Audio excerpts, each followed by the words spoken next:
Rasgos alterados por Daniel Goleman. Capítulo 8. El mundo inconsciente. Regresemos al retiro en Dalhousie organizado por S.N. Goenka al que asistió Richie.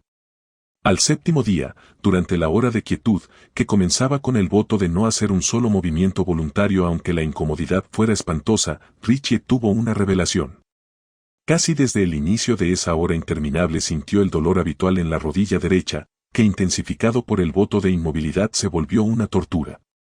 Entonces, cuando el dolor alcanzó el punto de lo intolerable, algo cambió, su conciencia.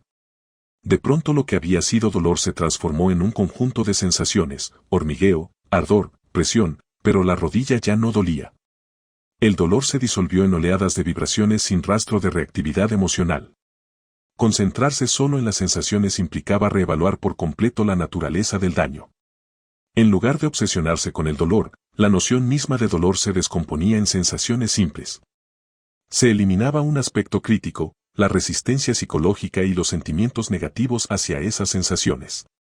El dolor no había desaparecido, pero Richie había modificado su relación con él. Solo había sensación, en lugar de mi dolor con la correspondiente sucesión de pensamientos guiados por la ansiedad. En general, cuando estamos sentados no percibimos nuestros sutiles cambios de postura y cosas por el estilo que alivian el estrés de nuestro cuerpo.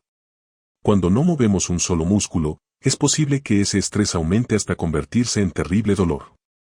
Si, como Richie, estamos explorando esas sensaciones, puede ocurrir un cambio notorio en la relación con la propia experiencia. El dolor se transforma en una mezcla de sensaciones físicas. En el transcurso de esa hora, Richie comprendió a través de su realidad personal que el dolor era la conjunción de una infinidad de sensaciones somáticas.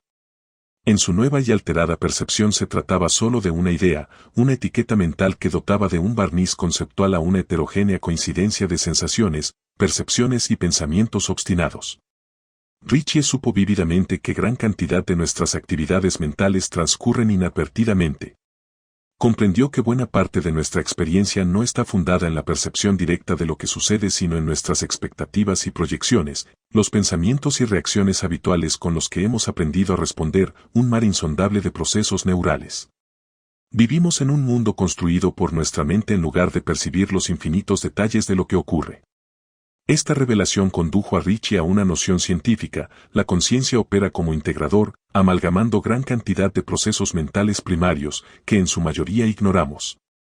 Conocemos su resultado, mi dolor, pero en general no tenemos conciencia de los numerosos elementos que se combinan en esa percepción. Esa comprensión, habitual para la ciencia cognitiva de hoy, no lo era en aquella época. Richie no tenía más indicio que la transformación de su propia conciencia. En los primeros días del retiro Richie cambiaba de posición con frecuencia para aliviar las molestias en la rodilla o la espalda. Después del adelanto perceptual resultante de la inmovilidad fue capaz de permanecer quieto como una roca durante maratónicas sesiones de 3 o más horas. Este radical giro interior hizo que se sintiera capaz de atravesar cualquier circunstancia. Comprendió que si prestáramos la debida atención a la naturaleza de nuestra experiencia, cambiaría drásticamente.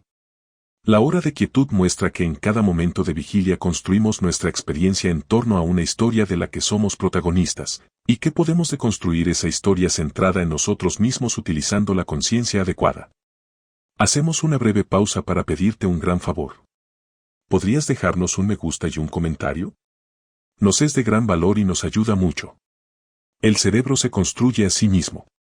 Marcus Raichle estaba sorprendido y preocupado. El neurocientífico de la Universidad Washington en St. Louis era autor de estudios cerebrales pioneros para identificar qué áreas neurales se activaban durante diversas tareas mentales. En 2001, para hacer esa investigación Raichle se valió de una estrategia común para la época: comparar la actividad con un estado de referencia en el que el participante no hacía nada. Su preocupación era resultado de observar que durante tareas cognitivas muy exigentes, como restar sucesivamente el número 13 a partir del número 1475, un conjunto de regiones cerebrales se desactivaban. En general se suponía que una tarea mental tan esforzada siempre aumentaría la activación de áreas cerebrales. Pero esa desactivación hallada por Raichle constituía un modelo sistemático que acompañaba el paso de hacer nada a la realización de todo tipo de tareas mentales. En otras palabras, mientras no hacemos nada, ciertas áreas cerebrales se encuentran muy activas, mucho más que las implicadas en una compleja tarea cognitiva. Cuando tratamos de resolver un desafío mental como esa ardua sustracción, esas regiones cerebrales se aquietan.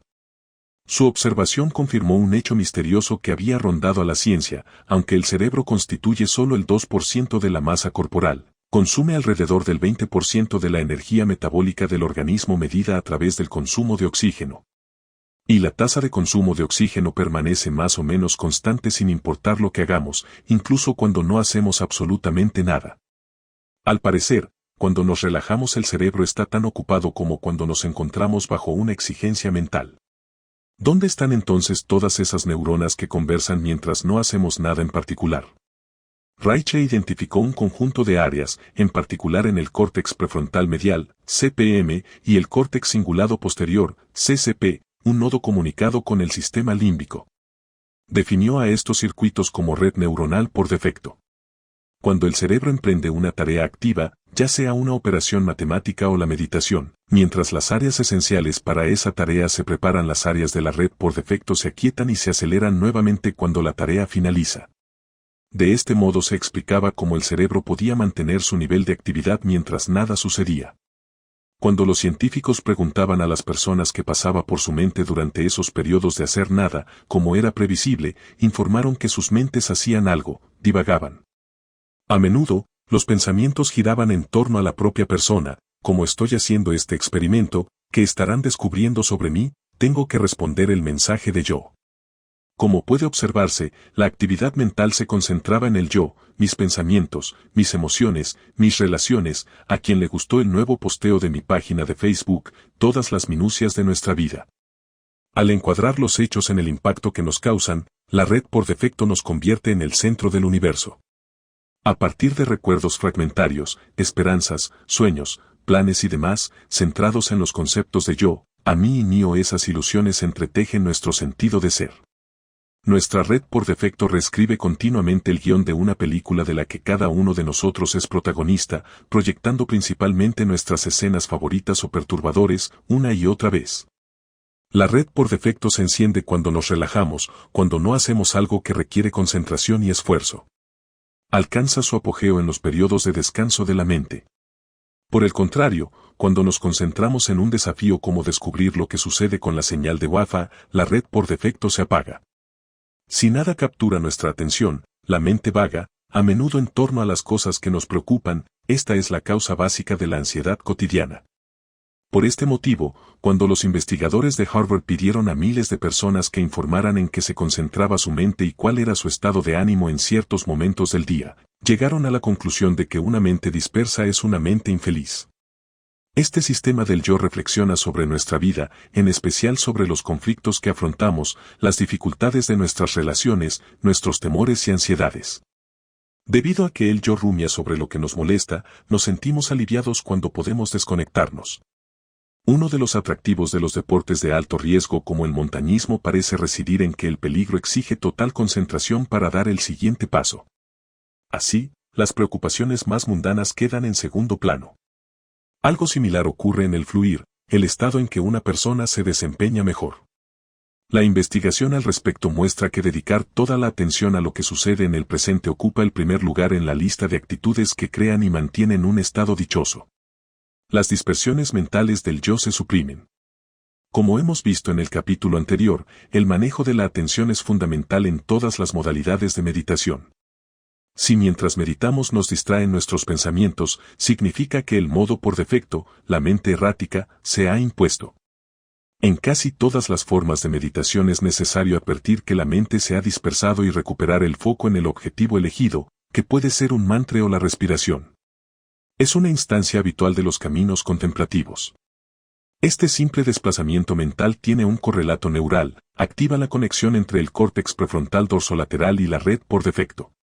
Esta conexión suele ser más fuerte en los meditadores de largo plazo que en los principiantes. Cuanto más fuerte es esta conexión, tanto más probable será que los circuitos reguladores del córtex prefrontal inhiban las áreas de la red por defecto, aquietando el incesante diálogo interno que a menudo colma la mente del mono si nada la apremia. Un poema sufí alude a este cambio cuando alude a que 1000 pensamientos se transforman en uno, nada queda sino Dios. Si este video te sirvió o te gustó, no te quedes sin darle al botón, gracias. Así sabré que quieres más videos como este. Deconstruir el yo. En el siglo V el sabio indio Vasubandhu observó, en tanto te aferres al yo permanecerás en el mundo del sufrimiento. Mientras que la mayoría de los métodos para aliviarnos de la carga del yo son temporales, los caminos de la meditación se proponen que el alivio sea permanente, un rasgo perdurable. Las corrientes meditativas tradicionales comparan nuestros estados mentales cotidianos, el flujo de pensamientos, muchos de ellos cargados de ansiedad o de interminables listas de cosas por hacer, con una manera de ser libre de esas cargas. Cada camino, con sus particularidades, considera que aligerar nuestro sentido del yo es clave para esa liberación interior. Cuando el dolor de la rodilla de Richie dejó de ser terrible y se volvió repentinamente tolerable, también hubo un cambio en la manera en que él se identificaba con el dolor. Ya no era su dolor. El sentido de la posesión se había esfumado. La hora que Richie pasó en completa quietud permite vislumbrar de qué manera nuestro yo habitual puede reducirse a una ilusión óptica de la mente. Si esta visión se fortalece, alcanza el punto en que nuestro sólido sentido del yo se quiebra y se modifica la manera en que nos percibimos, o bien, percibimos el dolor y todo lo que nos vincula a él. Se trata de uno de los principales objetivos de cualquier práctica espiritual, aligerar el sistema que construye nuestro sentido de yo, a mí y mío. Para explicar este concepto Buda asemejó el yo a un carro, lo forman las ruedas, los ejes, el yugo y demás partes pero algo inexistente las mantiene unidas. Una versión actual de la metáfora diría que no hay auto en los neumáticos, el tablero de mandos o el chasis, pero si todos ellos y muchos otros componentes se unen, aparece lo que consideramos un auto. Del mismo modo, la ciencia cognitiva nos dice que una cantidad de subsistemas neurales entrelazados, entre otros, los que generan nuestros recuerdos, percepciones, emociones y pensamientos, hacen posible nuestro sentido del ser. Cualquiera de ellos por sí mismo sería insuficiente, pero en la combinación correcta nos brindan la agradable sensación de nuestro ser singular. Todas las tradiciones meditativas comparten un objetivo: soltar el apego a los pensamientos, emociones e impulsos que nos guían a través de la vida. Técnicamente se lo denomina desreificación. Este concepto clave permite al meditador comprender que los pensamientos, sentimientos e impulsos son episodios mentales. Pasajeros, insustanciales. Desde este punto de vista, no debemos creer en nuestros pensamientos. En lugar de seguir su trayectoria podemos dejarlos pasar. Dogen, fundador de la escuela Soto Zen, enseñaba, si aparece un pensamiento, deben registrarlo y luego desecharlo. Cuando olviden decididamente todos los apegos, naturalmente se convertirán en Zazen. Muchas otras tradiciones consideran que aligerar el yo es el camino a la libertad interior. El Dalai Lama se refiere a menudo al vacío, es decir, a que nuestro yo, y todos los objetos visibles de nuestro mundo, surgen en realidad de la combinación de sus componentes.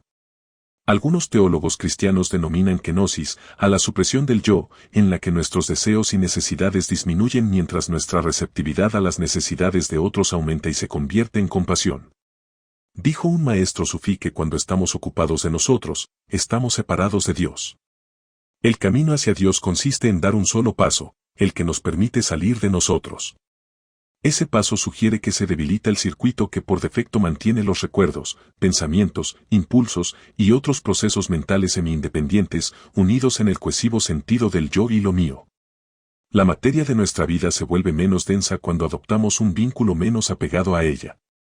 El entrenamiento mental puede disminuir la actividad de nuestro yo, para que lo mío pierda su poder hipnótico. Nuestras preocupaciones se alivianan.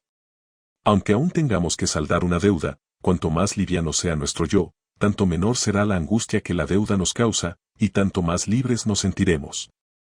Hallaremos la manera de pagarla sin la carga extra del equipaje emocional. Si bien para casi todos los caminos contemplativos la levedad del ser es un objetivo primordial, son pocas las investigaciones científicas referidas a ese objetivo. Los escasos estudios realizados hasta ahora sugieren que existirían 3 fases para que la meditación produzca el desapego del yo. Cada una de estas fases utiliza una estrategia neural diferente para aquietar el modo por defecto del cerebro y así liberarnos un poco de nuestro yo. Si deseas descargar este libro, déjanos tu correo en los comentarios y te lo enviaremos. Los datos.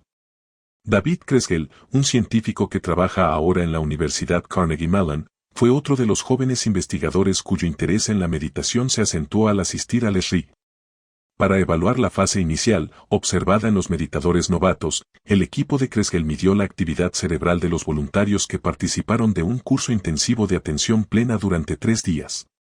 Los participantes, que nunca habían meditado, aprendieron en el curso que cuando una persona está inmersa en un melodrama, un favorito del modo por defecto, puede liberarse voluntariamente de él identificándolo, dirigiendo la atención a la respiración o siendo consciente del momento presente.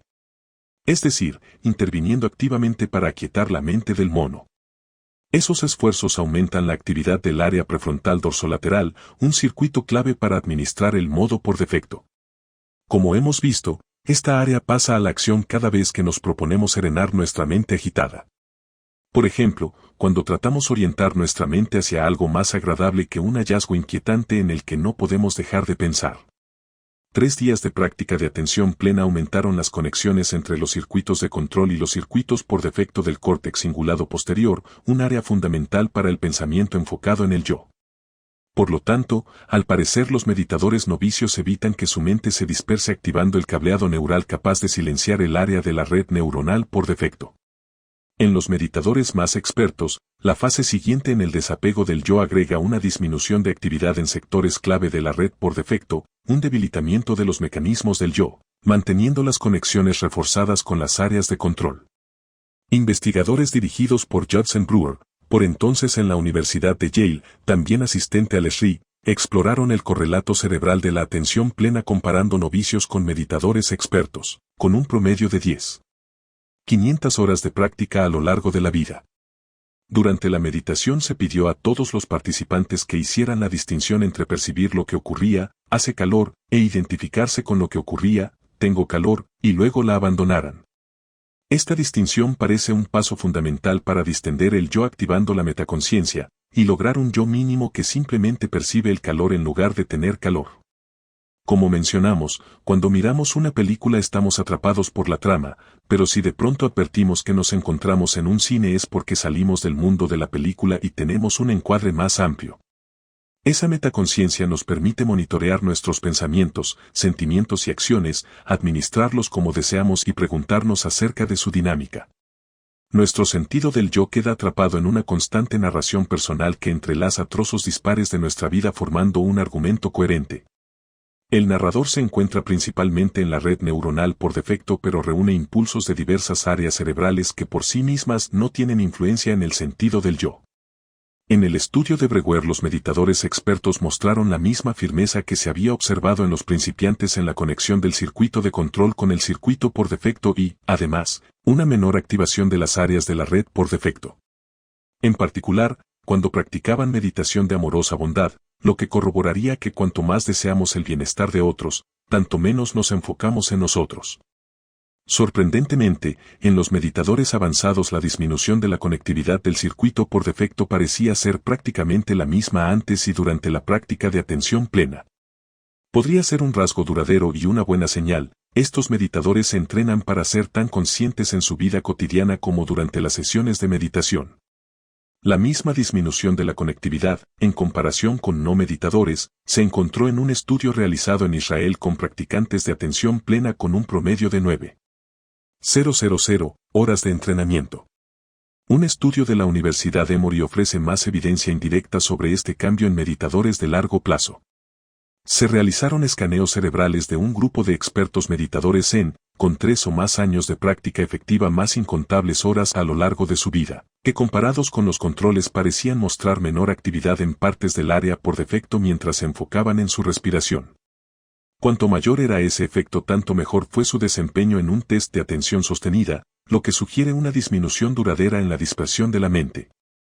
Finalmente, un pequeño pero sugestivo estudio de meditadores Zen, con un promedio de 1.700 horas de práctica, realizado por la Universidad de Montreal descubrió menor conectividad en el área por defecto durante el reposo en comparación con un grupo de voluntarios que recibió entrenamientos Zen solo durante una semana.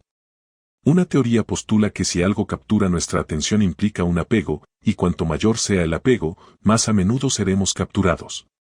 Un experimento puso a prueba este supuesto. Se ofreció dinero a un grupo de voluntarios y a un grupo de meditadores expertos, 4.200 horas de práctica promedio, si lograban reconocer ciertas figuras geométricas entre un conjunto de ellas, lo que en cierto modo generaba un mínimo grado de apego. En una fase posterior, cuando se les pidió que se concentraran en su respiración, ignorando esas figuras, los meditadores se distraían menos con las formas geométricas que los integrantes del grupo control. Por su parte, el equipo de Ritchie descubrió que los meditadores con un promedio de 7.500 horas de práctica promedio, comparados con otras personas de su misma edad, mostraban una disminución del volumen de la materia gris en un área clave, el núcleo accumbens. Era la única región del cerebro que mostraba una diferencia estructural en comparación con los controles. Un núcleo accumbens más pequeño disminuye la conectividad entre estas regiones interrelacionadas y los demás módulos neurales que habitualmente se conjugan para crear el sentido del yo. Es asombroso, porque el núcleo accumbens tiene una función importante en los circuitos cerebrales de recompensa, una fuente de sensaciones placenteras de la vida. Pero también es un área clave para el apego emocional y las adicciones, es decir, para lo que nos atrapa. La disminución de materia gris en el núcleo accumbens podría reflejar un menor apego en los meditadores, en particular con respecto al yo narrador. ¿Este cambio hacía que los meditadores fueran indiferentes y fríos? Ante esa pregunta surge la imagen del Dalai Lama y otros practicantes expertos, como los estudiados en el laboratorio de Ritchie, que son ejemplo de alegría y calidez. Los textos de meditación sostienen que los practicantes de largo plazo obtienen dicha y compasión continua, aunque acompañada por un vacío que indica desapego. Por ejemplo, los caminos contemplativos hindúes hacen referencia al Vairagya, un estadio de la práctica en que desaparecen los apegos de una manera espontánea, sin mediación de la fuerza de voluntad. Y simultáneamente surge otra fuente de placer del profundo sentido del ser. Es posible que un circuito neural proporcione un placer sereno, e incluso que los apegos que surgen del núcleo accumbens se desvanezcan. Consideraremos esa posibilidad en el capítulo 12, Tesoro oculto, utilizando estudios cerebrales de yogis avanzados. Arthur Sajonc, el segundo presidente del Mind and Life Institute, que es físico cuántico y por si fuera poco, filósofo, dijo alguna vez que si abandonamos el apego nos volvemos personas más abiertas a nuestra propia experiencia y a los demás. Esa apertura es una forma de amor que nos permite acercarnos más fácilmente al sufrimiento de otros. Y agregó que las grandes almas parecen encarnar la habilidad de involucrarse en el sufrimiento y manejarlo sin desmayar. Abandonar el apego es liberador, crea un eje moral para la acción y la compasión. Un ladrón en una casa vacía. Los antiguos manuales de meditación dicen que, en principio, soltar los apegos requiere cierto esfuerzo, semejante al que se necesita para desenrollar una serpiente. Luego, a cualquier pensamiento que llegue a la mente le ocurrirá lo mismo que a un ladrón cuando ingresa en una casa vacía, lo único que puede hacer es marcharse. Aunque poco conocida, la secuencia de esfuerzo seguido por fluidez aparece en todos los senderos de meditación. El sentido común nos dice que cualquier aprendizaje implica esfuerzo al principio y con la práctica se vuelve gradualmente más fácil. La neurociencia cognitiva nos dice que el paso a la fluidez indica una transición neural. Cuando los ganglios basales toman el control, las áreas prefrontales ya no tienen que esforzarse por hacer la tarea. En los tempranos estadios de meditación la coerción activa los circuitos reguladores prefrontales. No obstante, el paso a la práctica fluida podría corresponder a otra dinámica, una menor conectividad entre diversos nodos de los circuitos por defecto y menor actividad en el córtex cingulado posterior cuando ya no es necesario un control coactivo. En este nivel la mente comienza a aquietarse verdaderamente y la autonarración es mucho menos intensa, tal como se observó en otro estudio realizado por Judson Brewer. Meditadores expertos informaban sobre su experiencia mientras sucedía, para que los científicos identificaran qué actividad cerebral se correlacionaba con ella. Cuando la actividad del córtex cingulado posterior disminuía, los meditadores informaban sentimientos como concentración consciente o acción sin esfuerzo. En el estudio científico de cualquier actividad, de la odontología al ajedrez, a la hora de distinguir entre profesionales e improvisados es fundamental la cantidad de horas dedicadas a esa actividad. Tareas tan diversas como nadar o tocar el violín siguen el mismo patrón, al gran esfuerzo inicial le sigue un menor esfuerzo, unido a una mayor eficacia en la tarea. Como hemos visto, en los cerebros de quienes habían practicado más horas de meditación se observaba menor esfuerzo para mantener el foco de su atención pese a las distracciones. mientras que las personas con pocas horas de práctica requerían más esfuerzo. Desde el inicio, los principiantes mostraban un aumento en los indicadores biológicos de esfuerzo mental. Es normal que el cerebro de un novicio se esfuerce y que el cerebro del experto consuma poca energía. Cuando dominamos una actividad, el cerebro ahorra su combustible poniendo esa actividad en automático. De esa manera, pasa de los circuitos de la parte superior del cerebro a los ganglios basales, que se encuentran muy por debajo del neocórtex. Todos hemos vivido esa difícil transición mientras aprendíamos a caminar y a dominar cualquier otro hábito. Lo que al principio exige atención y esfuerzo se vuelve automático y fluido. Suponemos que al llegar al tercer y último nivel para abandonar la autorreferencia, el circuito de control deja de cumplir su rol mientras la acción principal disminuye la conectividad en el modo por defecto, el hogar del yo. El grupo de Brewer observó esa disminución. El paso espontáneo a la fluidez implica un cambio en la relación con el yo, que ya está libre de apego. Tal vez en la mente surge el mismo tipo de pensamientos, pero más leves, menos persuasivos, con menos carga emocional. Por eso, fluyen con más facilidad. Lo dicen los yogis avanzados que se estudiaron en el laboratorio de Davidson y los manuales clásicos de meditación. Pero no tenemos datos al respecto. Es todavía un interrogante para los investigadores que podría tener una respuesta sorprendente. Por ejemplo, tal vez el cambio en la relación con el yo no tenga como correlato un cambio en los sistemas neurales del yo sino en otros circuitos todavía no descubiertos. El menor apego al yo, uno de los grandes objetivos de los meditadores, ha sido ignorado por los investigadores que, tal vez comprensiblemente, se enfocan en otros, más populares, como la relajación y la salud. De este modo, como veremos en el capítulo siguiente, los datos sobre el desapego son pobres mientras que las mejoras en la salud son objeto de numerosas investigaciones. La falta de apego. Las lágrimas cayeron por las mejillas del Dalai Lama cuando supo de una trágica situación en Tíbet, la inmolación de un tibetano que protestaba contra la ocupación de su tierra por parte de China. Rinpoche lo vio. Y unos instantes después, lo vio reír cuando una persona hizo algo gracioso. No fue desconsideración por la tragedia que había provocado su llanto sino una fluida y acabada transición de una emoción a otra. Paul Ekman, un experto mundial en emociones y su transición, sostiene que la notable flexibilidad afectiva del Dalai Lama le pareció excepcional desde el momento en que lo conoció. El Dalai Lama refleja en su propia conducta las emociones que percibe en otra persona y las abandona, no bien aparece otra realidad emocional. La vida emocional del Dalai Lama parece albergar un espectro sumamente dinámico de emociones fuertes y coloridas que van de la intensa tristeza a la potente alegría. Sus rápidas e impecables transiciones de una a otra son únicas y denotan falta de apego. Al parecer el apego refleja la dinámica de los circuitos cerebrales relacionados con las emociones, como la amígdala y el núcleo accumbens. En estas regiones subyace lo que, según los textos tradicionales, es la raíz del sufrimiento, el apego y el rechazo. En el primer caso la mente desea obsesivamente algo que considera gratificante, en el segundo, desea librarse de algo desagradable. El completo apego puede impedir que nos liberemos de emociones perturbadoras y deseos adictivos. En el otro extremo del espectro, el desapego del Dalai Lama le permite liberarse al instante de cualquier aflicción. La positividad, e incluso la alegría, constantes, parecen surgir como resultado de vivir sin apego. En una ocasión se preguntó al Dalai Lama cuándo había sido más feliz en su vida. Él respondió, creo que ahora, en este momento. En síntesis. Cuando nuestras actividades no exigen esfuerzo mental, se activa el modo por defecto del cerebro, nuestra mente puede vagar. Nos instalamos en pensamientos y sentimientos, a menudo desagradables, enfocados en nosotros mismos, con los que se construye la narración que percibimos como nuestro yo.